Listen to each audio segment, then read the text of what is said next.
Ajá tó máa sọnù kò ní gba ìfẹ́ rẹ̀. Ajá tó máa sọnù kò ní gba ìfẹ́ rẹ̀ o. Ẹni máa ṣègbé kò ní mọ̀. My dear listener, you are about to listen to a message that will touch your heart and life. You can request for your own original copy at the nearest reputable Christian store or contact us personally. For God's sake and in your own interest, don't drop this message anywhere, anytime, for any reason. You are warned. Ẹni máa ṣègbé kò ní mọ̀.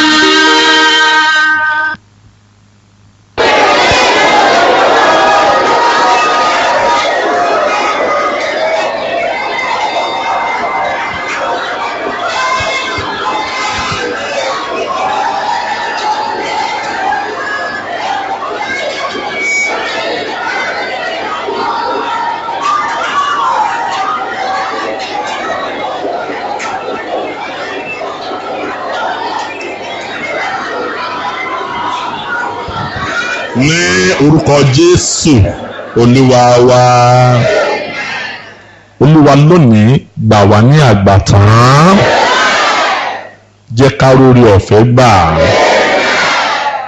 Má jẹ́ ká jí ajá tí ó máa wà lóde. Mo wà délé. Kọ ọ̀rọ̀ ìsókàn àyà wa. Ògo ni fún orúkọ rẹ. Ní orúkọ Jésù Olúwa wa. Ẹ jẹ́ ká jókòó tọ̀wọ̀tọ̀wọ̀. Bí a ṣe ń jókòó yẹn, gbé Bíbélì yẹn sí Deuteronomy orí 23. Mo ń bá yín sọ̀rọ̀ báyìí lórí àwọn ajá nílé Olúwa. The dogs in the house of God. In the house of the Lord. Dogs. Àwọn ajá nílé Olúwa. Deuteronomy orí 23. Gbọ́ bí Ọlọ́run gan ṣe kórìíra ajá tó.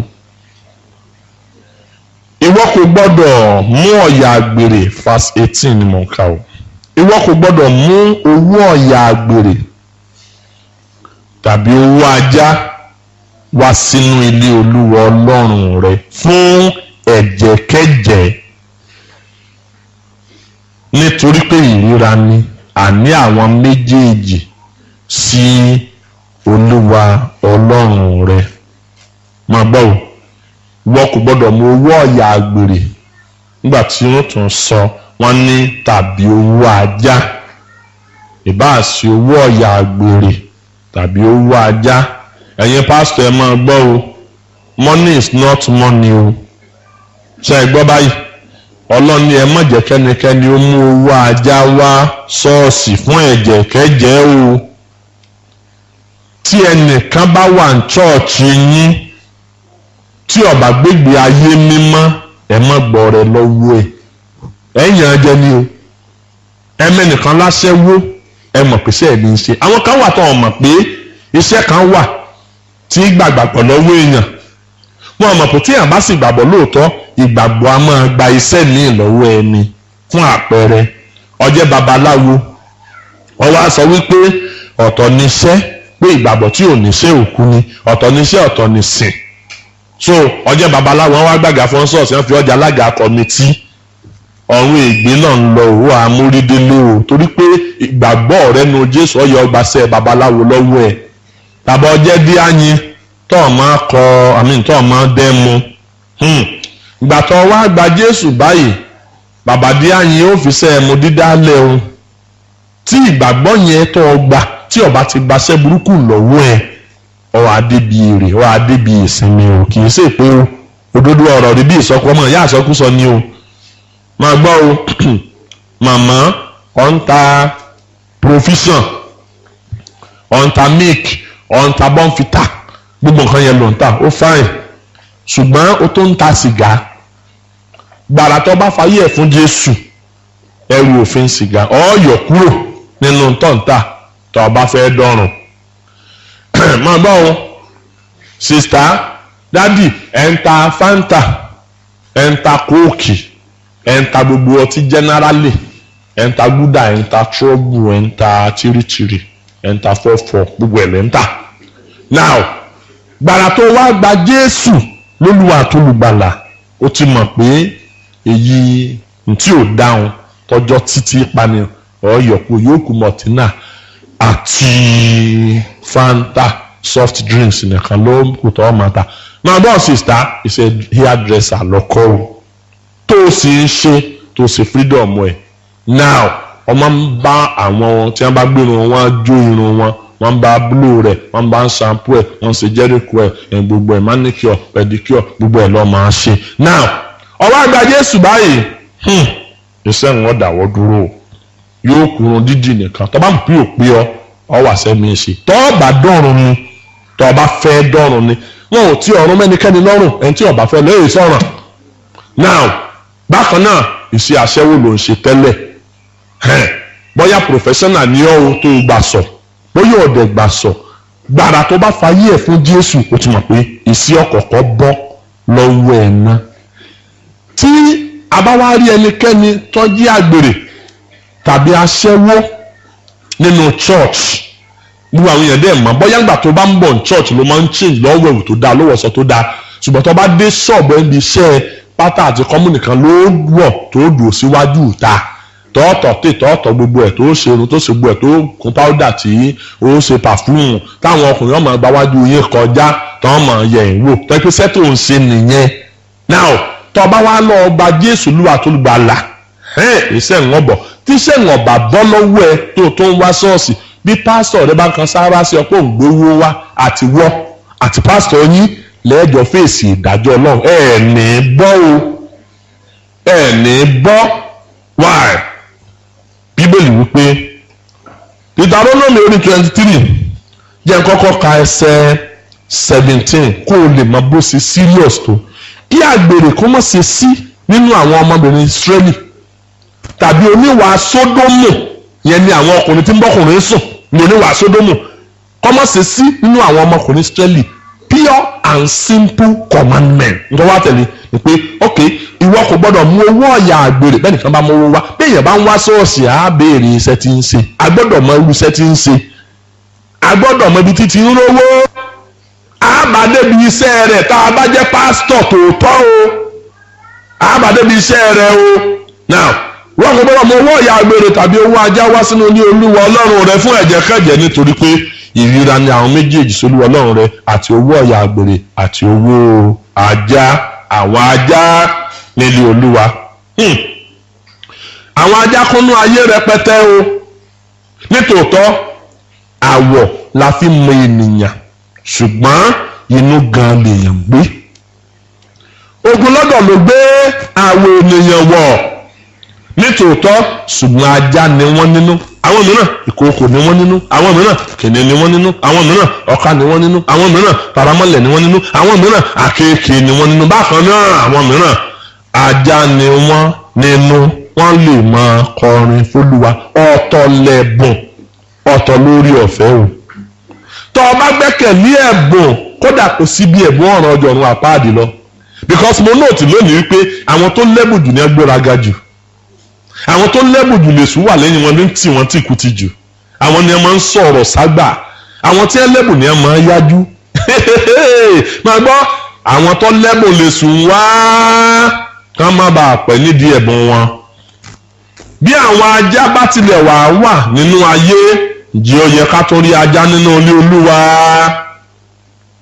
wọ́n wà ń bẹ̀ o kódà àwọn ajá gan tó ti ń gbaṣẹ́ ìrànṣẹ́ ajá tó ti ń kó ajá jọ àwọn ajá tó wà nínú ilé Olúwa báyìí òde ni ẹ wà tẹ́lẹ̀ wọn à sí inú ilé tẹ́lẹ̀ ìhìn rere tó kún bọ̀ ń lọ sílẹ̀kùn fún wọn tí wọ́n fi ráàyè nínú ìjọ àwọn olùṣọ́ àgùntàn tí wọn kò sọ gbogbo òtítọ́, tí wọ́n fárí apá kan dápá kan sí ló kó àwọn ajá wọlé. Àwọn wọ̀nyí ló ń sọ èyí tó dùn nínú ọ̀rọ̀. Ládùnládùn là á bá lé olóyin.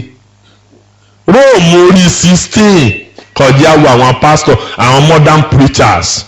Ọlọ́run ti sọ nípa wọn fún wa. Róòmù orí 16 ọ̀rọ̀ yìí o pẹ̀tẹ̀pẹ̀tẹ̀ tá a náà ń pàpà ni o.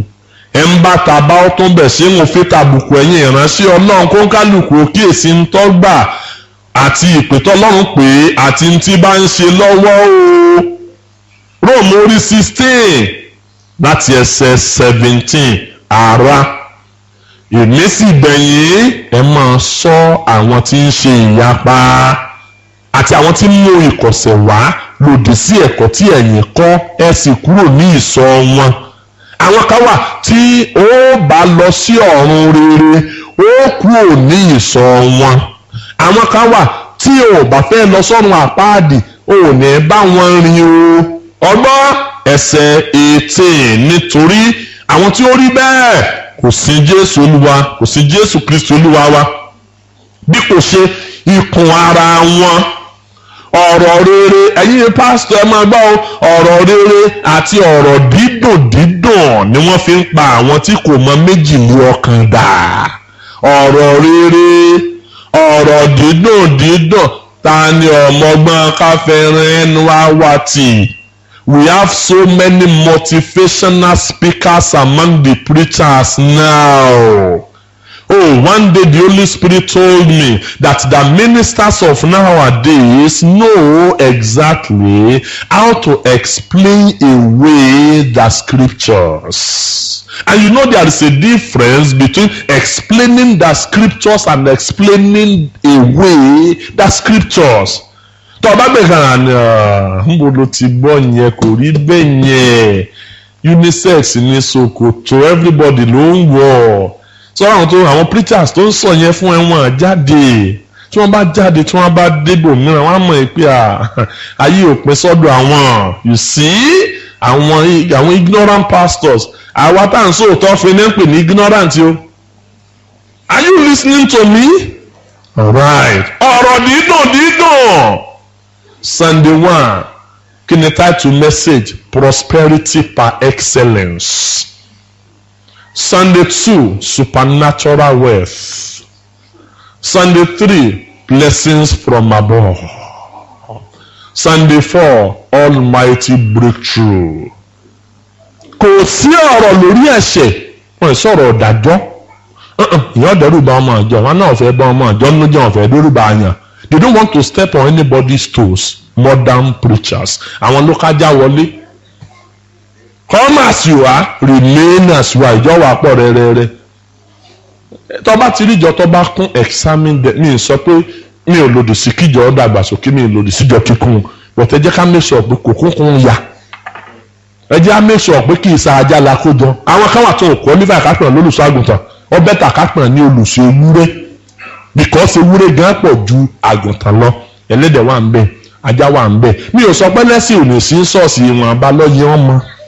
Kò yẹ kẹ́lẹ́sìn ọ̀ gbàjọba. Tẹ́lẹ́sẹ̀ bá ti gbàjọba ṣọ́ọ̀ṣì ọkàn pásítọ̀ gan ò ní balẹ̀ mọ́. Aṣọ tọ́kadàbò fò bá kúrò ẹyí ọ̀lọ́ ẹjẹ́ adáta saran fasaran tá a bá dáta saran fasaran asaran ò ní dẹ́kun aran ṣe. Call a spade and not just a walking tool. Ojú apá bàtà apá jẹun etí ẹ̀. Wọ́n fẹ́ kí ìjọ wọn tètè kún ni. Wọ́n fẹ́ràn ọ̀pọ̀ èrò àti òkìkí. Ìfi owó wọ̀ wọ́n lọ́kàn ju ìgbàlọ́kàn àwọn ènìyàn lọ. Wọ́n kì í fẹ́ tẹnikẹ́ni lẹ́sẹ̀ mọ́lẹ̀. Wọ́n á máa pe àwọn tí Ọlọ́run ń bínú sí ní alábùkún fún. Wọ́n á máa súre fún àwọn ẹlẹ́ṣẹ̀ níwọ̀n bá gbé owó ńlá fún wọn. Wọ́n ìbìkítà nípa iṣẹ́ tí ẹnikẹ́ni ń ṣe kówó sá ti pé. Bọ́yá àwọn mìíràn nínú àwọn oníwàásù ìpàápàá wọn ò kúkú tí ìdòmìnira gan fúnra wọn lọ́wọ́ ẹ̀ṣẹ̀. Ó sì ti kárí tọ́lá lè láàrin ìjọ. Kò sí rọrùn láti máa ṣèdájọ́ ohun tí àwa náà jẹ̀bi àlè tẹnumọ́ táwa gan ń ṣe. Róòmù orí 2. ẹsẹ̀ 1-6. nítorí náà aláìríwí ni ìwọ ọkùnrin náà, ẹnikẹ́ni tí ó wù kí o jẹ́ tí ń dájọ́. ẹ̀yin wàásù ní bá wí àwọn wàásù. nítorí nínú ohun tí ìwọ ń ṣe ìdájọ́ ẹlòmíràn, ìwọ ń dá ara rẹ lẹ́bi, nítorí ìwọ tí ń dájọ́ ń ṣe nǹkan náà. ṣùgbọ́n àwa mọ̀ pé ìdájọ́ Ọlọ́run jẹ́ gẹ́gẹ́ bí òtítọ́ sí gbogbo àwọn tí ó ń ṣe irú ń bá wọn nì. àti ìwọ ọkùnrin náà ti ń ṣe ìdájọ́ àwọn tí ń ṣe irú ń bá wọn nì, tí ìwọ sì ń ṣe bẹ́ẹ̀ náà. ìwọ rò èyí pé ìwọ ó yọ nínú ìdájọ́ Ọlọ́run, tàbí ìwọ ń gan ọ̀rọ̀ oore àti ìpamọ́ra àti sùúrù rẹ̀, ní àìmọ̀ pé oore Ọlọ́run ni ó ń fa ọ lọ sí ìrònúpìwàdà. ṣùgbọ́n gẹ́gẹ́ bí líle àti àìrònúpìwàdà ọkàn rẹ ni ìwọ ń fi ìbínú ṣúra fún ara rẹ di ọjọ́ ìbínú àti ti ìfihàn ìdájọ́ òdodo Ọlọ́run, ẹni tí yóò san fún olúkúlùkù gẹ́gẹ́ bí iṣẹ́ rẹ̀. ní ẹsẹ̀ 21, jẹ́ ìwọ tí ó ń kọ́ ẹlòmíràn, ìwọ kò kọ́ ara rẹ. ìwọ tó ń wáásù kí ènìyàn kí ó má jalè, ìwọ ń jalè. ìwọ tó ń wípé kí ènìyàn kí ó má ṣe panṣágà, ìwọ ń ṣe panṣágà. ìwọ ń gbé ọmọ àjọ lérí ìta ní kánsẹ́lì rúùmù. ìwọ tí ó ṣe hàn sí òrìṣà, ìwọ ń ja tẹ́ḿpìlì lólè. ìwọ tí ń ṣògo nínú òfin ní rírú òfin, ìwọ bu Ọlọ́run lọ́lá kù, nítorí orúkọ Ọlọ́run sáàbí sọ̀rọ̀ òdì sí, sọ̀rọ̀ burúkú sí nínú àwọn kèfèrí nítorí yín, gẹ́gẹ́ bí a ti kọ ọ́. 2 Peter 2, a fẹ́ wo ẹsẹ̀ 18-19. nítorí ìgbà tí wọ́n bá ń sọ̀rọ̀ ìhàlẹ̀ asán nínú ìfẹ́kúfẹ̀ẹ́ ara nípa wọ̀bì, àwọn á máa ta àwọn tí wọ́n fẹ́ràn má ti bọ́ tán kúrò lọ́wọ́ tí wọ́n wà nínú ìṣìnà. wọ́n á máa ṣe ìlérí òmìnira fún wọn nígbà tí àwọn pàápàá jẹ́ ẹrú ìdìbàjẹ́, nítorí ẹni tí ó bá ṣẹ́gun ẹni òun náà ní sọ ní di ẹrú. ẹ gbọ́ jókè, jẹ́ kí n sọ̀rọ̀ díẹ̀ ń bí báyìí. ẹ gbọ́ o, the minister's spirit is always transferable, like pastor like parish. kò sí ń tọ́ jẹ́ tí pastor jẹ́ táwọn máa jẹ́ orí òní jẹ́ eventually o ń bọ̀ bá yá. ẹ tó ní ojoojúmọ́ tó ń gbọ́ ọ̀rọ̀ rẹ̀. Jésù sọ̀rọ̀ kan, ó ní ọ̀rọ̀ tí mo sọ fún yín ẹ̀mí ní iye sí ni. by the time tá a bá dúró lórí pẹpẹ báyìí, tá a bá sọ̀rọ̀, agbára ń bẹ ní ọ̀rọ̀. we transfer life and we can transfer death. do you understand me? so ọ̀rọ̀ tá à ń sọ yẹn ẹ̀mí ni, but ẹ̀mí wo ló ń jáde wá látòrí pẹpẹ? tó bá jẹ́ láti inú ẹ̀mí àgbèrè, bá ti gbé alágbèrè ló ń sọ̀rọ̀, ẹ̀mí àgbèrè gbogbo yín ọgbà. ẹ̀yìn ọba yá kò ní yí ọmọ àjọ ọmọ bí wọ́n ṣe ń ṣubú lọ́tún bí wọ́n ṣe ń ṣubú lọ́sì, ẹ̀dí awádìí ìṣubú ọmọ àjọ sórí pẹpẹ. ṣé pásítọ̀ tí ìṣubú àṣùnú? and listen carefully. ẹ̀rù ara mi máa ń bà mí, because àwa pásítọ̀ ló rọrùn fún láti pàdánù ìjọba Ọlọ́run, ó rọrùn fún wájú. nígbà jẹ́ pé ọ̀pọ̀lọpọ̀ nǹkan tá à ń ṣe ọmọ àjọ wọn ní ó challenge wa gan. àwa gangan fúnra ara wa mọ̀ pa àjẹbí nǹkan, ṣùgbọ́n àìsàn máa ṣe fandafanda lé lórí àjẹbí mọ̀mọ̀ tí kógun jàlú. kọ̀dẹ̀ sẹ́nikẹ́ni tó lè lẹ́nu ọ̀rọ̀, a mọ ọ̀nà láti gbẹ́nu ẹ̀ sọ̀n láti jẹ́ kó mọ̀ wípé àgbàlẹ̀tù ọmọdé lawó. and because of that, orúkọ wọn ti lè parẹ́ nínú ìwé yìí ti pẹ́ àdẹ̀mọ́ fọ́ lórí òkè. ẹ jẹ́ sọ́ra o, because God is a respecter of no one. ẹ̀yin èèyàn náà torí àsìkò mo bá ń sọ lórí àwọn ajá nílé Olúwa. well, a ti dá àwọn ajá mọ̀, a ti mọ ìwà wọn already. ṣùgbọ́n fún àǹfààní èyí tẹ́ ò sí ń bẹ̀ nígbà tá à ń sọ̀rọ̀ nípa àwọn ajá àti ìgbésí ayé wọn ní church, tó bá ti rí ẹnìkan, ẹ jẹ́ kí n kó pọ̀ báyìí, torí pé ẹni yìí pẹ̀lú ìwà àti ṣe rẹ̀, torí pé ó wà questionable. ìwọ ẹnikẹ́ni tó bá ti wà questionable, tó pé kò free tàbí ò free pẹ̀lú ẹ̀, torí pé tí n bá bẹ́lẹ̀ rí ò lè kó bá mi, wọ́n wulẹ̀ bá rìn, ó lè jí ajá nílé Olúwa. wọ́n wà láàrin akọrin, wọ́n wà láàrin àwọn pásítọ̀. àbí nǹkan tí màá sọ̀rọ̀ yìí ọ́, àwọn pásítọ̀ kan wà tí wọ́n máa gbọ́ ọmọ àjọ ń di o. bẹ́ẹ̀ ni mo sọ fún wọn. àwọn deliverance minister tí wọ́n jẹ́ pé wọn ò rí bò míì deliver àfọ́mú. ọmú ni wọ́n máa gbọ́ wọlé, wọ́n máa fa ọmọ ọlọ́mú nínú deliverance room. oríṣiríṣi láti rí, àìmọye tó ti gbóyún bọ̀ ọbẹ̀, àwọn prophet ẹ máa mú yàn wá sábẹ́ ààbò ó ti mọ̀ pàjá ni wọ́n ìyàwó á lọ wẹ̀ lódò fún ẹlòmíì wà tí ó sì máa sọ fún ọ wípé tó o bá gbá tó ní ẹ̀ńtà lọ gbà ìkàtí ẹ̀ ṣẹlẹ̀ oh my God ọjà nínú pépà ọmọ yìí ó mú ìyá rẹ̀ lọ church pé kí pásítọ̀ gbàdúrà fún ìyá rẹ̀ ní mental problem ẹ̀yin ló gbọ́ ìyá ní mental problem ṣe ntáyé ń rí ṣọ́ọ̀ṣì ní tọ́jú wọn tàbí mọ́yìn wàásù ṣe rí ọ̀rọ̀ wa dàbí ọ̀rọ̀ ìhìnrere bí ó dé dúró sí o náà ní ẹ̀kọ́ lọ́wọ́ ọ̀tún olùgbòǹdóró tàbí kùmà lọ́wọ́ òsì amẹ́kọ̀ọ́ lọ́wọ́ ọ̀tún amúkùmọ̀ lọ́wọ́ òsì àwọn ń ṣe làárò ajá ní jẹ́ bẹ́ẹ̀ wá ajá là ń pè làárò bí làárò bá rí ẹ̀kọ́ ọwọ́ ọ̀tún tó fẹ́ jẹ́ kùmọ̀ ọwọ́ òsì ò ní jẹ́ làárò súnmọ́ wa ayé ti gbé wọ́n wò wá lọ́ọ̀kan wọ́n wo ní tá à ń ṣe wọ́n rò pé sáyé àwọn gan ò ní bàjẹ́ gan báyìí ju ti tẹ́lẹ̀ lọ́ máa bá dára pàrọ̀ ìjọba yìí. Are you getting my point? Are you getting my point? Pastor lóru ọ̀gànjọ́ ó gbàdúrà fún ìyá tán kọ̀pẹ́ kò jìnnà ló tó padà wá lọ́lọ́ bá ọmọ nínú ṣọ́ọ̀ṣì ọmọ tó mú yẹ wá ṣọ́ọ̀ṣì fún prayer pásítọ̀ tó ń lọ bọ́ ọmọ yẹn sùn. sẹ́rí sùúrù ọlọ́run pọ̀ ìmímọ̀ pé tó bá jẹ́ pé ọ̀kan nù wa lọ́lọ́run ni ayé ò ti dàrú.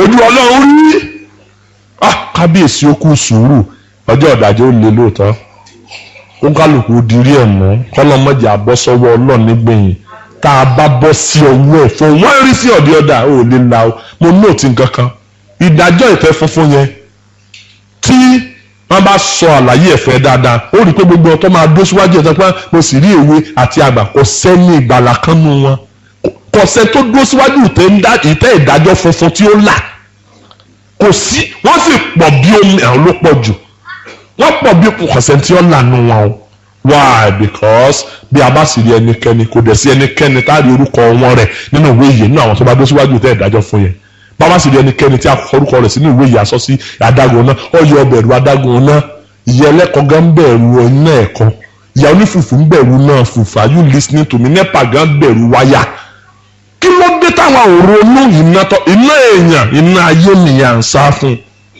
iná ọ̀run àsìbìkítà ọyọ òrùn lẹ́ẹ̀mejì má sọ pé ọbọ̀ nìgè lórí ọ̀rọ̀ tá à ń sọ yìí wánú ẹ̀wò dáadáa sí ìwò ní lọ ọ̀run burúkú báyìí jẹ́ sọ fún ọ àwọn ewu díẹ̀ tí ń bẹ fún ajá èkíní ó ní ewu àrùn tó bá má gbèrè ṣe máa gbọ́ o àwọn ajá tó wà nílé olúwa máa gbọ́ o àwọn nǹkan kan wà tó rí ọ̀fíì òkọ́ fà ṣé ẹ ti gbọ́ ibì kan wà tí ẹ̀jẹ̀ Jésù ò ní bú ọ ibì kan wà tí agbára Ọlọ́run ìbáyàn lọ tó rí ọ̀fẹ́ ìkọ́fà èèyàn ń bẹ o sórí àrùn ó ti dóde o àrùn ìbálòpọ̀ sí ipò rẹ jẹ́ ń sọ díẹ̀ fún ọ torí ó kó tọ́ bá ń lọ àlọ́ báyìí tọ́ bá ń wá sọ́ọ̀sì tó ń ságbèrè ó kàrùn ọ̀kan nínú àwọn àrùn tó lè kó ní ganan à ń pè ní gonorrhea ìyẹn àbúrò kú ní ìhàn ọ́ torí kò ní lọ bọ̀rọ̀ àtọ̀sí ni a pè é ìmí ètò tó lè kó ewu tó wà ní ẹ̀rẹ́ o ewu tá já ní ẹ̀rẹ́ o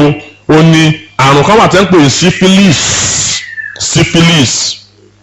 syphilis à ń pè yẹn ní jèrè àrùn kan tó wà tẹ́ ń pè ní candidiasis lọ́ọ́ bèèrè lọ́wọ́ àwọn dókítà kọ́kọ́ lẹ̀ candidiasis ìkan wà tẹ́ ń pè ní genital herpes egbò abẹ́ ni a pè egbò abẹ́ rẹ̀ ní ọ̀bẹ yánnayànna ńgbà ọ̀bá yá sórí tó bá máa aṣẹ́wó ṣe ó sì ń pè ọ ní ọjọ́ ń bọ̀ tí ò ní pé ọ mọ̀ tí wọ́n bá dẹ̀ ti mọ̀ pé ó ti kó nǹkan gbogbo kọ́sítọ́mà rẹ̀ náà ṣà ẹ̀yìn ìyẹn ní ń pè ní HSP oríṣi méjì ni HSP 1 HSP 2 kì í ṣe HIV nìkan ní ògbóògùn HSP 1 and 2 náà ògbóògùn ṣùgbọ́n igbó abẹ́ ni yóò máa kẹ́ máa ní àmọ́ tó ń kálukú ń rọ́ṣọ́ mọ́ àmọ́ tó ń kálukú ń de táyì mọ́ tí ń de ṣòkòtò mọ́ is incurable ìran àti à ń pè ní chlamydia o lè kó ọ̀rọ̀ ẹ̀ lè yọrí sí epididymitis kan wà tí à ń pè ní prostatitis the disease of the prostate glands ìran àti à ń pè ní human papilloma virus HPV ìkan àti à ń pè ní trichomoniasis ìkan àti à ń pè ní staphylococcus ìkan àti à ń pè ní streptococcus baálẹ̀ wọn tó dóde gọ́fúnọ̀ HIV AIDS jẹ́gbẹ́ tí èlénu amúnimọ́dá ẹ̀fúùfù lẹ̀lẹ̀ tí gbára ayé lórí ìsàlú ọ̀run ọdẹ apadódó papupa awọ̀lú kìjì amú gbogbo ilé sọrí kọ́ ọjọ́ ọba mọ̀ pé ní ayé ẹ ti lọ because psychological náà náà kan fi ń sá fún test pé kọ́ lọ sí HIV test àkànṣá because a ti mọ bí wọ́n forí jágbódé a ti mọ bí wọ́n ja eré ètìdé ọ̀bẹ nìkan lọ́mọ yẹ látọ́rẹ́ ọjọ́ tètè lọ wádìí ọjọ́ ọba mọ̀ pé o ti kó èsì ló ti gbọ́ ọjọ́ ọkú ẹ. Psychological death, in fact, it's going to be traumatic, knowing that only needs ultimately your days are numbered. Ewu àkọ́kọ́ nù fẹ́ yí ajá. Eléyìí ò sì yọ anybody lọ. Sọ́rí àwọn àrùn tí wọ́n sọ kò respect bishop, kò respect wòlíì. Ìkejì, òun náà ni ewu mọ́gùn. Sọ́rí àwọn Yorùbá wa wọ́n rí yẹn ṣe o. Wọ́n rí yẹn ṣe dáadáa ó ti ẹ̀pọ̀ lu wa dáadáa ẹ̀ ń bá kọjá yìí ẹ̀ pápápá ó ti lọ ewu mọ́gùn yẹn póríṣiríṣi májèlá ń bẹ ọjọ́ ọba jẹlá ló kú ó sì ní mọ̀ pé ó ti kó mọ́jẹlá má fò gọ́tà wà ọjọ́ ọba ní kọ́ dá títì kọjá kó fò látòrí títì sí agboolé yín ọba ń dá títì kọjá bọ́yá lóòdì létò ikú ìkan wà tí wọ́n ń pè ní fimisẹ̀sìn gbẹ̀ndọ́jà ẹ̀ẹ́lẹ̀mọ́ra yín ní papọ̀ yẹn ìpáàyàn ọ̀ẹ́kan yóò fi ọ̀sẹ̀ sí ni ẹ̀ẹ́lẹ̀mọ́ra yín ó gbé bí ọjà tí wọ́n bá ń ná lọ́wọ́ báyìí téèyàn pọ̀ sí kẹ́ tó lè túká ìka tó lọ ọ̀pọ̀ dáadáa alákùkọ ń bẹ tọ́jẹ́ pọ̀ ọkọ̀ ni tọ́ba ti ṣetán lọ́kọ̀ kékeré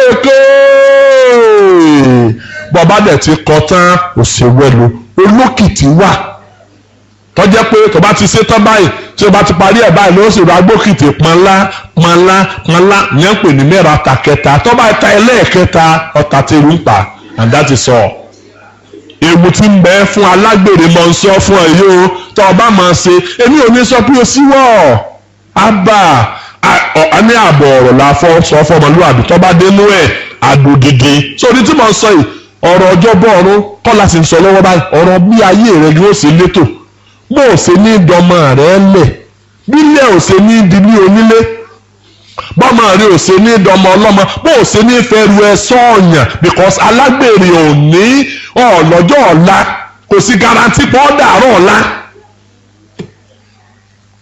ìkẹta òun náà ni ikú àìtọ́jọ́ mo ti sọ mọ́rọ̀ wọ́n gbé ọmọ mi lọ lẹ́gbẹ̀ẹ́ títí bí títí ń wá lift tí ó tọ̀ ọ̀kan náà tí ọ̀tọ̀ tè títí ń wá lift ibẹ̀ ni ó ti gbé lọ ní bàbá kan ó ti gbé wọ́n lè gbé lọ sí hòtẹ́ẹ̀ nígbà bá sì bá sùn tán ó lè jẹ́ 5,000 ló fún ó lè jẹ́ 10,000 ló fún kò mọ̀ pé ìbásùn gbẹ̀yìn ní ọ̀bà máa gbẹ bí ó ṣe gbẹ̀kú ni wọ́n lò nù odò owó nù àìmọye irú wọn bẹ́ẹ̀ odò owó nù.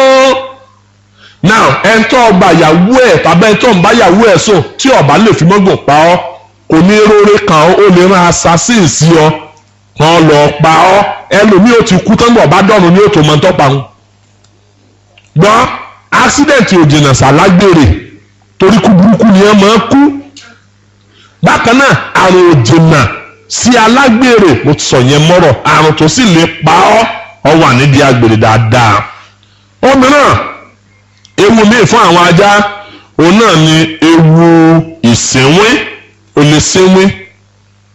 lè sínwín jẹ́ ń sọ àlàyé nǹkan kan fún ẹ sórí àrùn tí wọ́n ń pè ní syphilis yẹn tó bá ní orí ọ̀fẹ́ láti gbọ́ mẹ́sẹ̀gì mi lórí àwọn àrùn ìbálòpọ̀ sexually transmitted disease, mo ṣe mẹ́sẹ̀gì kan lórí ẹ̀, mo treat àwọn àrùn 10 níbẹ̀. Sórí ètò ń pè syphilis yẹn máa gbọ́ o, òun tiẹ̀ àgbòtọ́ tàbí mọ́yìn ni agbára ló lọ mú wa. Tó bá mú ọ kọ́kọ́ rí pé yọ lè tó báyìí sí ọ lábẹ́, yọ dàbẹ́ pé kíní ti máa mú ọmọdé yẹn àlèfọ́ bí ó sì kọ́kọ́ bẹ̀rẹ̀ nu. So bó òfin kankan sí àmì máa fi jẹ́lú sí ní ọba lọ, bó òfin kankan sí yọ ọ lọ, bó ṣe lọ́run yóò tún wá lọ tún ra mú. Wọ́n primary syphilis wà, secondary syphilis wà, tertiary syphilis wà. Sórí ẹlẹ́ẹ̀kẹtọ̀ bá dé ó di secondary syphilis nu.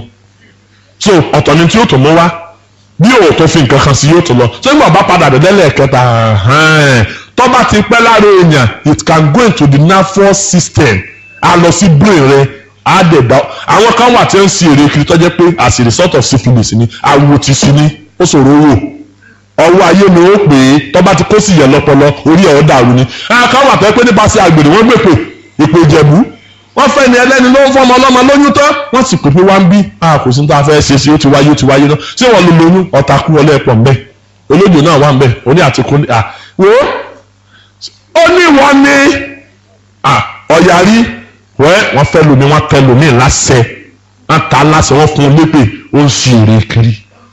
Now ìsìnwé wọ́n lè ṣàṣì ọ, tó bá ti ta sí àgẹ̀rẹ̀ wọ́n lè ṣàṣì ọ, wàhálà bá yí ẹnìyẹn. Bàbá má rí ẹ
pé kò ní bòmíì tí ó lọ ju ọ̀run àpáàdì lọ, ní òde ní àwọn ajágbó wà.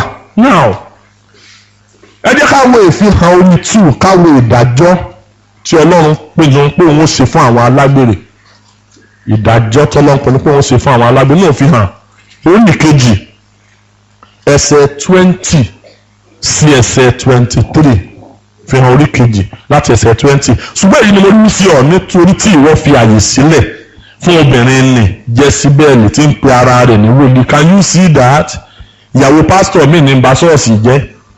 ìyàwó pásítọ̀ kan lọ́jọ́ kan máa gbọ́ o ó ṣe Sunday school fáwọn èèyàn lọ́ba bí àwọn ọmọ ìjọ léèrè pé ẹ̀yin ọmọ ìjọ ní Sunday school nìyẹn o àwọn mélòó nu yín ló ní girlfriend ẹ máa gbọ́ ọkọ̀ sọ pé tó ní girlfriend rí ó ní tó ní girlfriend mo sì mọ̀ pé it's a very good question alẹ́rẹ́ tí ó ní ṣe bí yóò dẹ̀ preach ìrònúpìwàdà fún wọn ni. now ìyàwó pásítọ̀ náà mélòó ló ní girlfriend àwọn tó dẹ̀ ní girlfriend ní ọwọ́ padà tí ìyàwó pásítọ̀ dáhùn àwọn tí mo ń sọ rèé o ó ní now a sọ pé dandan kẹ́ ẹ mọ̀ ní girlfriend ṣùgbọ́n kinní kan ni díẹ̀díẹ̀ ni ẹ̀rọ a máa ṣe o ẹ má jẹ́ kó doyún o torí tó bá doyún yẹn nìkan ni ó lè bá ń wí sí ṣọ́ọ̀ṣì o sọ̀rọ̀ rèé ṣé wàásù rèé ṣé mẹ́sẹ̀gì rèé fáwọn ọmọ ìjọ inú wọn dùn sí ní àpàtàwọ́ fún ìyàwó pásítọ̀ Sunday school ẹ̀yin èèyàn náà èyí ni mo rí wí sí ọ nítorí tí wọ́n fi àìsílẹ̀ fún obìnrin ní Jésíbẹ́lì tí ó pe ara rẹ̀ ní wòlíì báyọ̀ Jésíbẹ́lì ní control church tí wọ́n nìkan wà tó jẹ́ woman of influence ìgbà kan mo ṣe message kan lórí the pastor's girlfriend alẹ́ wòlíì bóyá woman kan wà ní church yìí tí ń control pastor gan lẹ́pẹ́ tó bá wí làbẹ́gẹ́ pastor lẹ́nu ọ̀rọ̀ pastor ń tẹrí bá fún ni bóyá ló ń sponsor program church ojú apá bàtà pàjá wọn jẹun etí ẹ̀ because of that pastor ọ̀dẹ̀jẹ̀ kó gbọ̀run lọ́wọ́ ẹ̀ oní ọmọ akọ́mọ ọ̀jọ́ oníkọ̀ọ́kúkọ̀ọ́ ní ọ̀sán pé ẹ mọ̀dà pásítọ̀ ló ń jàre yà jẹ́ẹ̀tì èjìlá wà báyìí kọ̀ǹpútà èjìlá wà báyìí náà máa kọ́ àwọn ọ̀dọ́ níkọ̀ọ̀kan Jésíbẹ́lì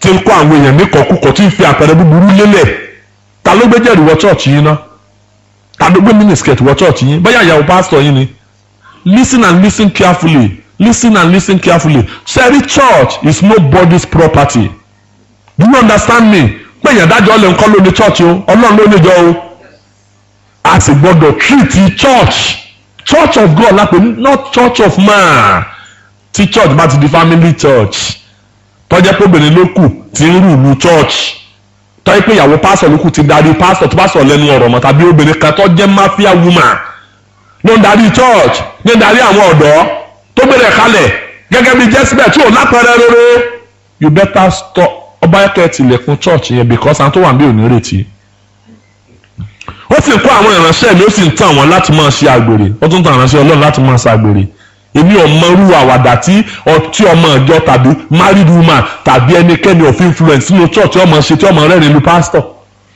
irú àwàdà wo nìyẹn pastor tẹ́sí rẹ́rìn ìlú irú kan ò ti rú bá kán àwọn èèyàn gẹ́nu ayé wa ní gbò lájọ bẹ̀rẹ̀ geography ìtajọ yamma tí ọba jẹ́ pé nǹkan kan ti wà ń bẹ̀ obìnrin kò lè máa rẹ́rìn ìlú pastor nínú church àwọn ọmọ ọjọ́ dẹ̀ máa wò wọ́n olùgbé church ti bàjẹ́ torí bá ti bàjẹ́ àrò òṣùwọ̀n mọ́ àti láti máa jẹun tí a parúbọ sí òrìṣà èmi sì fi sáà fún láti ronúkúwàdà máa gbọ́ o kò sì fẹ́ ronúkúwàdà àgbèrè sí òró ronúkúwàdà mo sọ fún àní tí mo sọ fún pé kì í tán lára wèrè ọmọ pupa yá kíyèsí èmi ò gbé e sọ sí orí ní àkété àti àwọn tí ń bá ṣe panṣágà ní èmi ò fi sínú ìpọ́njú ńlá bí kò ṣe bí wọ́n bá ronúkúwàdà iṣẹ́ wọn èmi ò sì fi ikú pa àwọn ọmọ rẹ̀ gbogbo ìjọ ni yóò sì mọ̀ pé èmi ni ẹni tí ń wádìí inú àti ọkàn èmi ò sì fi fún olúkúlùkù yín gẹ́gẹ́ bí iṣẹ́ yín oh I love the Bible sọ ọgbọ́n báyìí àwọn ibi tó le ń gbà mí àìfẹ́ sọ ń ṣọ́ọ̀ṣì we are just postponing the evil day pẹ̀lẹ́ mọ́jẹ nínú ọ̀rọ̀ kọ̀rọ̀ sọ́lọ́rọ̀ dàbí ọ̀rọ̀ ààrẹ ṣíọ well ẹ jẹ́ ká wo àwọn nǹkan kankan tó lọ gbàdúrà ṣé ó ṣeé ṣe kí ajá ó yí padà sí alágbèrè lè change ó possible o nítorí àgbèrè ti máa já lára o ṣùgbọ́n síbẹ̀ kò sí tí Ọlọ́run ò lè ṣe kò dẹ̀ sí ẹni tí Ọlọ́run ò lè yí padà kò sí ẹni tí Ọlọ́run ò lè gbà Jòhánù orí 6 ẹsẹ̀ 37 John 6 ó ní àwọn tí bàbá fi fún mi yóò tọ̀ mí wá ẹni tí ó bá sì tọ̀ mí wá èmi kì yóò tánù bí ó ti wù kí ó rí. Now gẹ́gẹ́ bí alágbèrè tó ọmọ rẹ̀ lálágbèrè in any form torí ọmọ àṣàbí tó bá ti mọ̀ pé ò tí ì bọ́ máa gbọ́ ọmọ sọ̀kan lánàá o wọ́n ní you are not pure until you are sexually pure. You are not pure until you are not pharisaical purity. Mímọ́ Farisí ò ní jẹ́ àdọ́run o. Are you getting me? Inú dúdú aṣọ funfun. Inú dúdú ọ̀rọ̀ jẹ́ rere. Afẹ̀jẹ̀ ẹnu àtútọ́ funfun sóde. Jésù mà sọ̀rọ̀ kan Matthew 5:8. Ó ní alábùkún fún ni àwọn onínú funfun torí àwọn ní orí Ọlọ́run. Ǹjẹ́ ọmọ pé ẹlòmíín sí àgbèrè tẹ̀lé ìyàwó níyàwó lẹ́yìn. Pásọ̀ mi wà tẹ́ pé ìdí ìyàwó alàgbà ní ọmọ ìwò ṣọ́ọ̀ṣì. Are you getting me? Ṣọ́ọ̀ṣì kan wà ń lu wa. Alàgbà ń bá ìyàwó alàgbà ẹgbẹ́ rẹ̀ sùn. Alàgbà tí ń bá ìyàwó rẹ̀ sùn sí ní.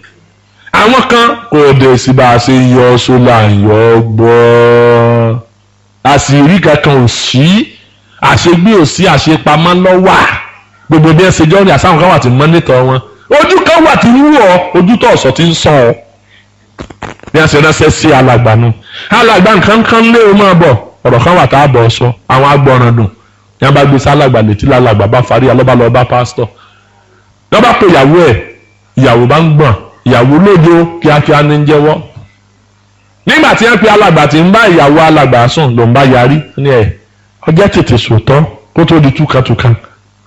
Wo ìyàwó yìí ti sọ fọ́kọ ẹ̀ wípé ọ̀nbá ń sùn ọjẹ́ jẹ́wọ́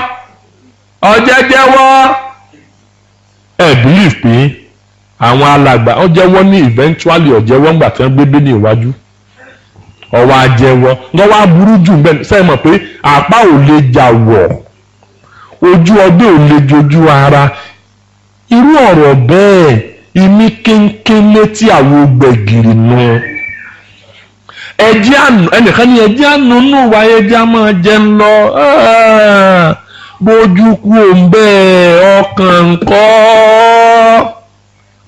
ńkọ́ á sì ṣe lókù òru wọ́n lé alàgbà ṣọ́ọ̀ṣì kàkà kẹ́kọ̀ọ́ bẹ́ẹ̀ lílẹ̀ rẹ̀ lé lórí kí wọ́n gbọ́n dànù sí olúwa ṣọ́ọ̀ṣì tó tọ́ lórí tiẹ̀. Are you getting me? Evangelist ń bá ya agbẹ̀bí sùn.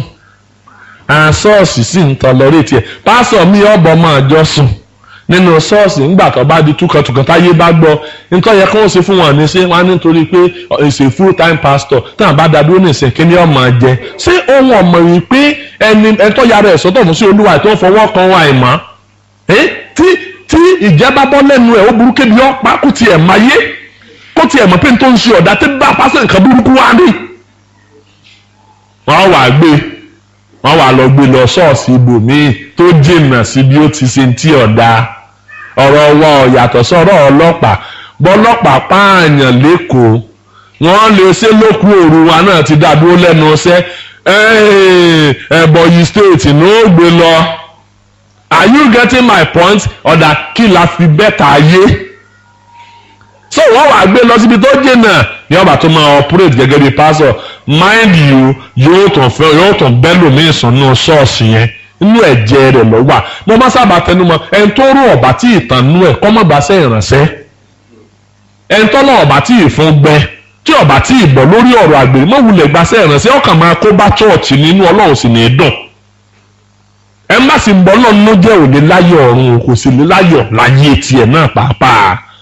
Gbọ́ ajá lè change alágbèrè lè change o. Ẹ ń bá lọ́run lọ́nu yín must have nothing to do with immorality in any form in any sense. Anything impure will take you to hell. Jésù ní alábùkún fún ni àwọn onímọ̀ funfun. Sọ ma pé Ọlọ́run nìkan ló rí mú èèyàn ló rí mú alábùkún fún ni àwọn onímọ̀ funfun torí wọn ò rí Ọlọ́run be pure in heart. Jésù dá o adúpẹ́ lọ́wọ́ rẹ̀ pé kò wí pé alábùkún fún ni àwọn aláṣọ funfun àwọn àjọ sẹ̀lẹ̀ àtijọ́ kérúbù àtijọ́ aládùúà nìkan ní Ìbàdàn adúgbò lọ́wọ́ Jésù kan sọ pé alábòkun fún ni àwọn aláwọ̀ funfun òyìnbó nìkan lórúkọ wọn ìbáwọ̀ náà wéyè. adúgbò lọ́wọ́ pé kan sọ pé alábòkun fún ni àwọn eléyín funfun àwọn kan wọ eléyín ajá ni wọ́n fọyín wọn ò fọyín eyín wọn máa funfun pin ní. tó Jésù bá sọ pé alábòkun fún ni àwọn eléyín funfun àwọn yẹn nìkan ní ìbálò ọjọ́ bọ̀ ọ̀run ṣùgbọ́n ó ní alábòkun fún ni àwọn onínú funfun téèyàn ò rí. Are you harmless? Bàbá kan ó ń ṣiṣẹ́ ní post office. ọwọ́ àdìjọ́ kan ni bàbá yẹn bá pè mí nígbà tí mo lọ kó lẹ́tà. ó wá pè ní pásítọ̀ kò wá ṣọ́ọ̀ṣì mi rí wa kàn máa pàdé post office ó sá mọ̀ mí pásítọ̀ ni o. ó ní pásítọ̀ ni wọ́n ti fẹ́ gbé mi o. ó ní wọ́n fẹ́ transfer mi. ó ní ìbíbàjẹ́ sì ń gbé mi lọ.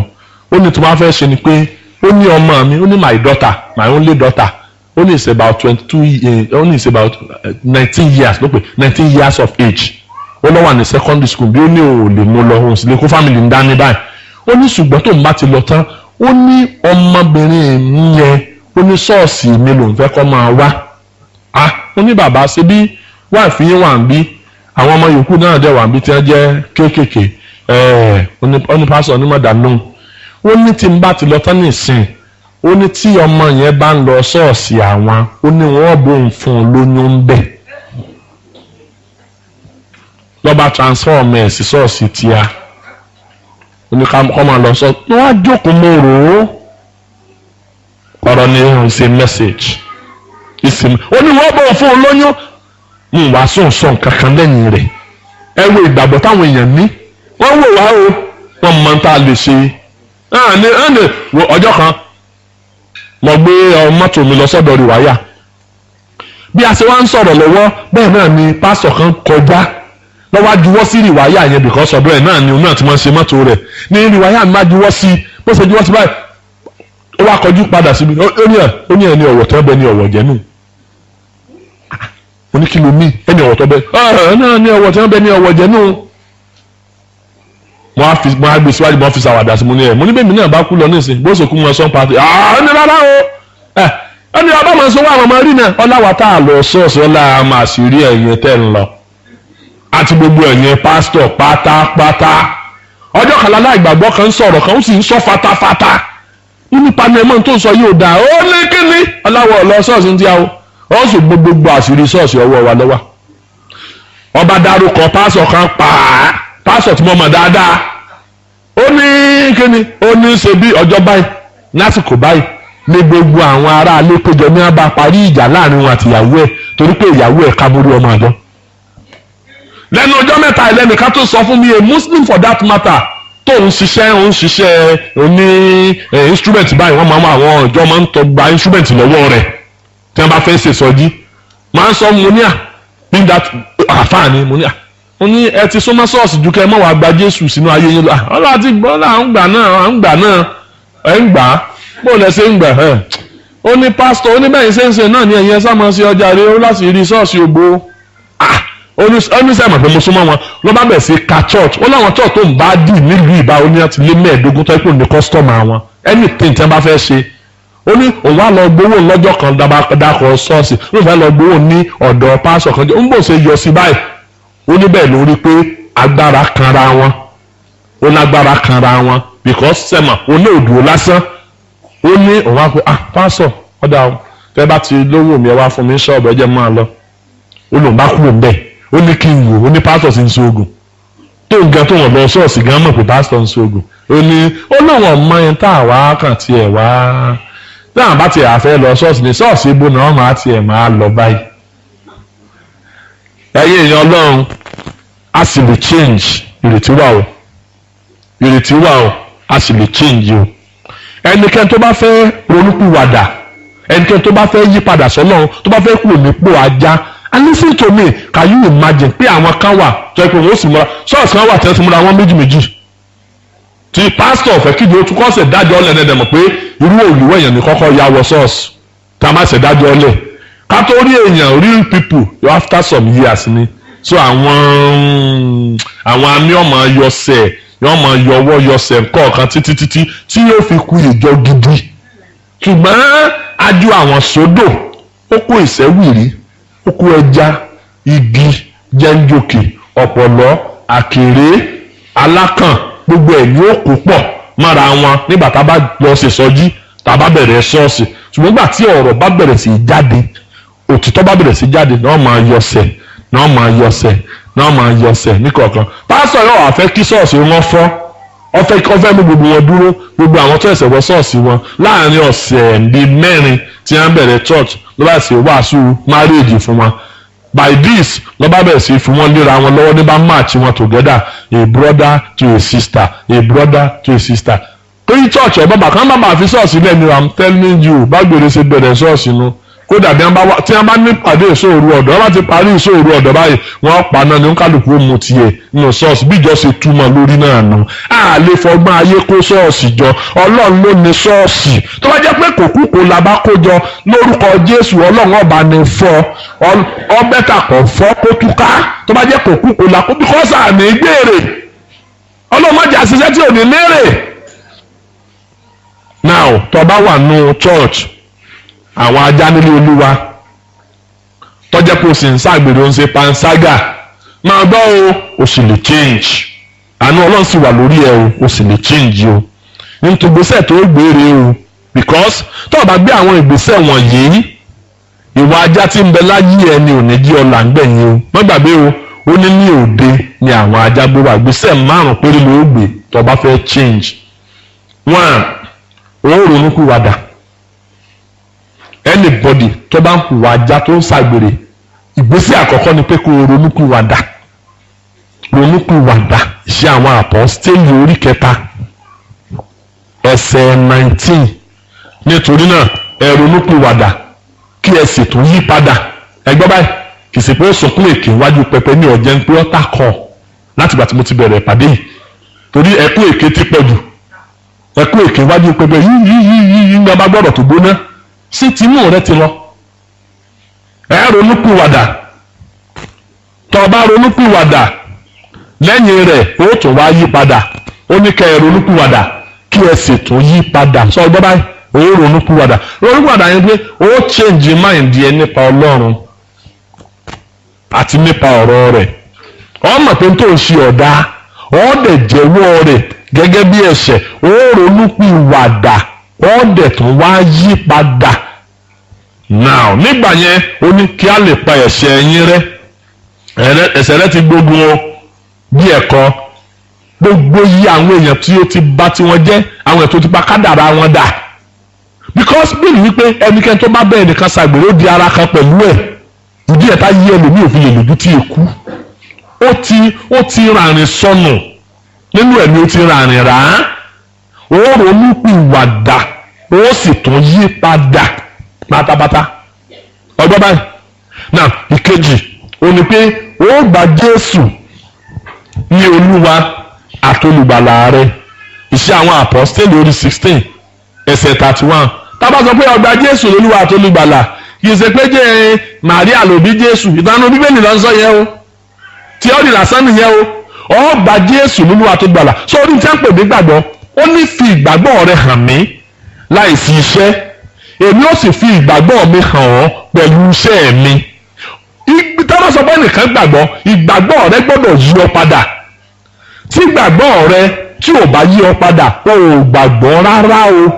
ǹjọ́gbọ́n tí mo sọ báyìí, o ò gbàgbọ́. tí n tọ́ gbàgbọ́ ọ̀bá change life rẹ, o ò gbàgbọ́.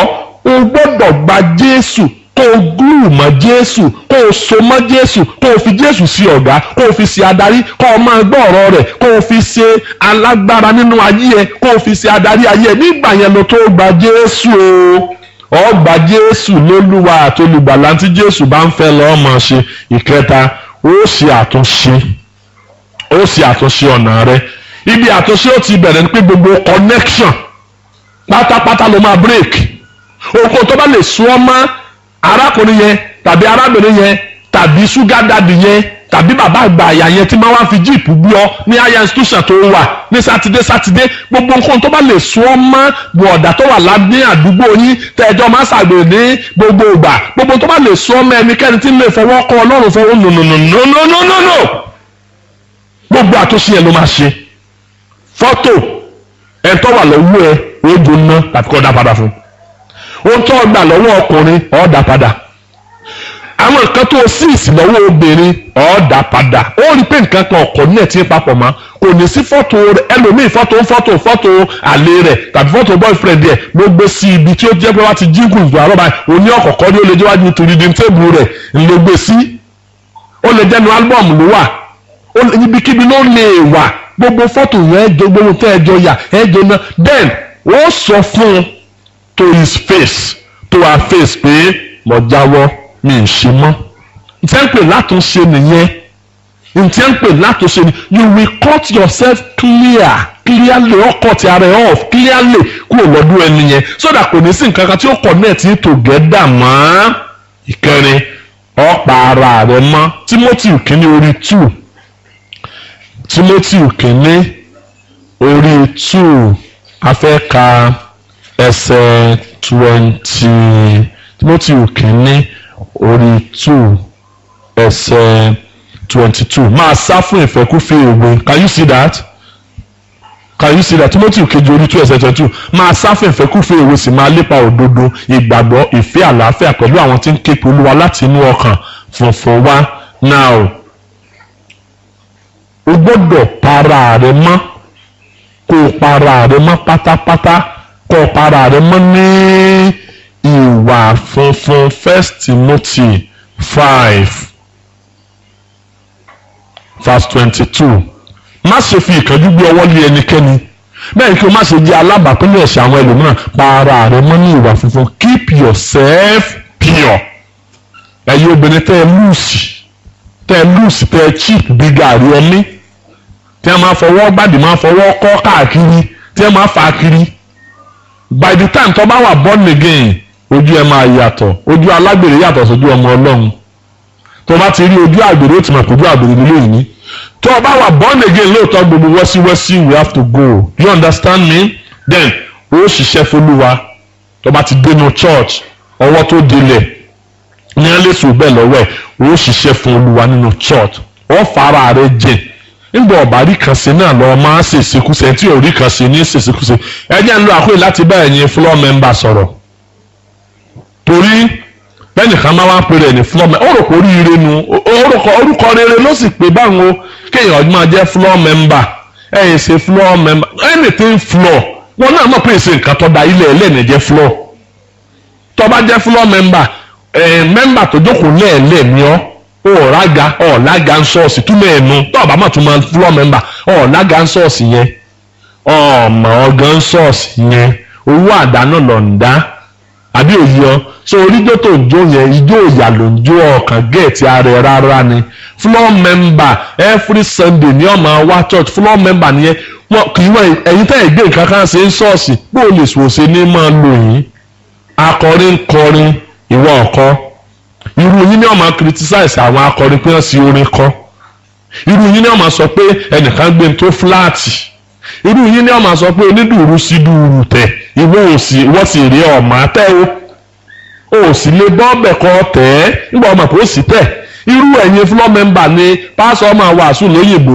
tẹ́ ẹ̀ máa kọ gírámà pásọ̀ lẹ̀ tẹ́ ẹ̀ máa sọ pé ó sì ọmọ tenses nígbà ìwọ tó ọmọ tenses kí ló mú ṣe nínú nǹkan tá à ń sọ yìí ọ̀pẹ èèyàn kan ṣé oríire kan ti ẹ̀mí kéèyàn wá sọ kọjá pé kọ̀ọ̀kan jókòó lásán ọgbọ́rọ̀ náà kó o sì gbàdúrà àwọn máa lọ ní láì ní nǹkan kan tó ń ṣe ṣọ́ọ̀ṣì yẹn ó yẹ ṣe mẹ́mbà ẹ̀ ń bá kọ̀ sí mẹ́mbà kan jẹnu ara ẹ̀ níyà ni ó yẹ ṣe mẹ́mbà ọ̀ tí ì mọ tó ṣe irú yín ẹ̀ ń dàjọ́ láàmú ni mo dúpẹ́ lọ́wọ́ Ọlọ́run èmi ò ṣe mẹ́mbà kọjá ọ̀sẹ̀ kan rí láyé mi nínú chọ́ọ̀chì mi ọ̀sẹ̀ kan péré mo ṣe mẹ́mbà so orúkọ ọba sẹ́rẹ́ yẹn mẹ́mbà pàmílẹ̀ ẹ̀rí gbàlà o ẹ máa gbọ́ o ẹ̀rí gbàlà o ọgbọ́dọ̀ gbà ẹ̀rí gbàlà torí ìhìnrere a máa gbóná tẹ́ ń bá gba ìhìnrere kò lè tutù bí ìsàlẹ̀ àmọ̀ ìhìnrere gbóná kọjá kéèyàn wá gba ìhìnrere kọ̀ wá jókòó ṣọ́ọ̀ṣì ẹ̀mí ìwo ní gbénu ẹ tí gbogbo èèyàn máa gbé nǹkan kan ṣe tí wọ́n náà wà ní ṣe kọ́ àjókòó kalẹ̀ ẹlòmíì yóò sì wà sọ̀rọ̀ láàrin ọdún mẹ́ta ọdún mẹ́rin ọdún márùn ọdún mẹ́fà yóò sì wà lójú kan náà ò rí gbàlà ọ̀bọ̀ náà padà pa tí floor member ẹ̀ẹ́dì pé floor member yìí lọ́pọ̀ ju àwọn workers lọ́nu ṣọ́ọ̀ṣì àwọn kan gan worker tó gbó kọ lórí bíi háràhárà lọ́pọ̀lọpọ̀ yín náà kàgbó kọ lérí náà ni èwo lẹ̀ ń ṣe ẹlòmíì gan member gan dájú worker míì lọ pàpà tá a bá gbé eléri òṣùwọ̀n. So ẹ̀yin mẹ́mbà pọ̀nbélé ẹ lọ wá gbàlà rí gbàlà lọ́jọ́ ẹ̀jẹ̀ mẹ́mbà pọ̀nbélé ọ̀dà tí gbogbo ìjọba rí báyẹn tọ́jẹ́ bó láti wá róṣìṣẹ́. Àwọn pásítọ̀ yín tí ń ṣe pásítọ̀ lé lórí lónìí ṣé gbígbà kan náà fàyè wọn fún Jésù kọjá pé òun náà dàgbànú ẹ̀ wọ́n jókòó ka ipò mẹ́mbà bẹ́ẹ̀ ṣe jókòó síbẹ̀ lọ́dún mọ́dún fáìlì pásítọ̀ ní ṣọ́ọ̀ṣì lónìí ìjà abára wa sòtọ́ ọ̀rọ̀ irú nílẹ̀ mọ́ ṣèṣekúṣe nígbà tẹ́ ẹ̀ rí nǹkan kan ṣe lẹ́ẹ̀mọ́ ṣèṣekúṣe kọ́ ọ̀dẹ̀ sí tá a fẹ́ fi kọ́ mẹ́mbà lọ́rùn kí la fẹ́ gbà lọ́wọ́ ẹ̀ kí la fẹ́ fi dísípìlì rẹ ọmọ oníbàwí ọmọ àbá òṣèdè adésọ̀ọ̀sì ń bọ̀ ọ̀bá wù kí la sọ pé ọ̀dà tábàtì àfẹ́ bọ̀ wúgẹ kí la sọ pé ọ̀dà àlẹ́ ọmọ sí mọ́ ìwé ló ń ṣe tẹ́lẹ̀ ọ̀rọ̀ yín ní ẹ̀ẹ́dẹ́dọ́rùn pa èmi ìsọ ń dájọ́ ọlọ́run ló ń dájọ́ ṣùgbọ́n lọ́ fọ̀rọ̀ sí mi lẹ́nu tó bá rò pé mo sọ̀sọ́kúsọ máa bá lọ ṣebí mi sọ tèmi ọjọ́ ń bọ̀ ojú atúnra ní òwe àkàlà èmi ẹ̀ lè mọ́ ìrira mọ́ oṣù bọ́ ọ̀ràn tí ibikíbi ọba parí ìrìn àjò ẹ̀ sí pé pásọ̀ kan mọ́kàndún ni wọ́n pe orúkọ rẹ̀ ó sì wò fún mi mo sì gbọ́ ó ti gbọ́ láwàwí mọ́ ẹ̀yin mẹ́mbà pàmbélé ó the source yóò wá nǹkan kan ṣe o gbọ́dọ̀ ṣiṣẹ́ fÓlúwa tó o bá fẹ́ bọ́ lọ́wọ́ èso o gbọ́dọ̀ wà busy for God tó o bá wà busy fún Ọlọ́run èso ọ̀wàṣẹ fún ọ. Níparí bí àwọn ajá bá gbé àwọn ìgbésẹ̀ wọ̀nyí ìrètí ń bẹ fájá o. 1 Ọlọ́run ó dáríjì ọ yóò wù ọ mọ́ tó bá lè gbé ìgbésẹ̀ tí mo sọ yìí á dáríjì ọ yóò wù ọ mọ́. Ìkejì Ọlọ́run yóò pa ẹ̀ṣẹ̀ rẹ rẹ́ títí láé yóò sọ ọ́ di ọmọ. Ní òwe Máàkù orí 7 ẹsẹ̀ 27 wọ́n sọ fún obìnrin ẹ̀jẹ̀ sọ fún obìnrin ẹ̀ pé kò yẹ ká fi oúnjẹ ọmọ ká fi fájá ọmọ ìpè àwọn ajá ìsọmọ àwọn ajá wọn kì í ṣe ọmọ ajá ò sì lẹ́tọ̀ọ́ sóúnjẹ tí ọmọ fẹ́ jẹ ẹgbẹ́ o tẹ́ bá dórí òkè lónìí I'm sorry to say this ọ̀pọ̀lọpọ̀ àwọn tó jẹ́ pé wọ́n máa sábà lọ rí òkè máa gbọ́ o tẹ́ máa sábà ẹ mọ̀ sì mí gbọ́ o orí òkè dára a gbé orí òkè kalẹ̀ fún àwọn tó bá ní ìṣòro pàtàkì ká lè lórí ọ̀fẹ́ àti gbàdúrà àgbáyé orí so that kí ìṣòro yẹn lè lọ àwọn orí òkè mímọ́ sì wà tádùá sì ń gbà wàrà wà bí ọ̀wàrà òjò ń bẹ̀ àwọn wòlíì Ọlọ́run sì wà o má sì mí gbọ́ o ẹ má sọ pé wòlíì ò sí bóyá tagbo ilé wọn ló kú o wòlíì wà sọ́sì ọba yẹn ọkàn jẹ́ pé wòlíì èké pọ̀ ju tọ́lọ́ lọ́bọ̀ tẹ́ wòlíì Ọlọ́run sì wà ṣùgbọ́n tí mò ń sọ rè ẹlòmíì wà tó pé ẹnu ọ̀ká ń ṣọ́ọ̀ṣì nígbà bá wá ní ṣòro ní ọgbọ̀n orí òkè lọ Ọlọ́run ṣọ́ọ̀ṣì kan Ọlọ́run ló ń lo orí òkè ẹlòmíì yóò máa lórí òkè kò ní dá gbére fún pásítọ̀ rẹ̀ are you listening to me pásítọ̀ tiẹ̀ ní ma bí ọ lọ ẹ̀gbọ́n o àwọn ajá wọ́n ń béèrè oúnjẹ ọmọ nù o ẹlòmíì fẹ́ kọ́ lọ́ mú un lára dá kò sí tán àti ronúkúwàdà ọ̀fẹ́ ajá tó fẹ́ jẹ́ ń jẹ ọmọ ogun wà nínú ayé ẹ o sí tán àti ronúkúwàdà ọwọ́ ń gbàdúrà deliverance ọ̀pọ̀lọpọ̀ yín kì í ṣe deliverance lọ́rọ̀ yín kan repentance lọ́rọ̀ yín jẹ mọ́ ìbàjẹ́ pé ẹ bá ronúkúwàdà ni I'm telling you ẹ̀mí èsù yẹn lẹ́nu ìbá ti kú òtí pẹ́ nígbà tó o bá ronúkúwàdà tó ń gbégbé ayé mímọ́ tẹ́mi èsù bá wá tó wá pàtẹ́tì ẹgbà yẹn lọ́rọ̀ ẹ tó ní ìdí àdúrà lọ́rọ̀ ẹ tó ní ìdí deliverance àbọ̀ ògé èèyàn tí mo ń sọ ní àníkọ́lọ́kùnrin ò ṣètò ó ní ẹfi mí ní ọjà ni mo lè máa ṣètò tòótò níta ni ó ṣe lẹ́ẹ̀kan ó ti sílẹ̀ mẹ́ta kò ṣètò ọlọ́kùnrin ọ̀gbọ́n ọlọ́kùnrin kú sínú àrùn rẹ̀ yóò pa ẹ̀ṣẹ̀ rẹ yóò pa rẹ títí láyé yóò sọ ọdọmọkù òníkú ajá tí ń wọ́n di ọmọ kiri yóò fún ọ ní ẹ̀mí titun ọkàn titun ìṣẹ̀dá titun bí a bá sì rí ẹnikẹ́ni bí ẹnikẹ́ni má wà ní Kristi ó di ẹ̀dá titun ohun àtijọ́ kọjá lọ gbogbo di ọ̀tun ìsìnkẹ́ lórí 36 ẹsẹ̀ 26 ó sọ fún wa pé èmi ó fi ọkàn titun fún yín àti ẹ̀mí titun bákan náà orúkọ rẹ wọnú ìwé ìyè ọ wà ní àlàáfíà nínú ara rẹ Róòmù orí 5 ẹsẹ̀ wa ní àlàáfíà pẹ̀lú Ọlọ́run nígbẹ̀yìn ó dé ìjọba ọ̀run nígbẹ̀yìn ayọ̀ lọ́rọ̀ sọ̀rọ̀ tìǹà lórí ẹ o bó o tulẹ̀ kí ẹ̀ṣẹ̀ rí ọ̀pọ̀ tó o bá lè gbé wa lónìí yóò dáríjì ọ́ a fẹ́ lọ gbàdúrà báyìí gbọ́ o má gbàgbé o a sọ lórí àwọn ajá nílé Olúwa tó bá wà ní Olúwa tó sì gbé ìgbésí ayé ajá àkókò tó fún ọ láti ronúpìwàdà á lọ gbàdúrà ẹ dìde dúró.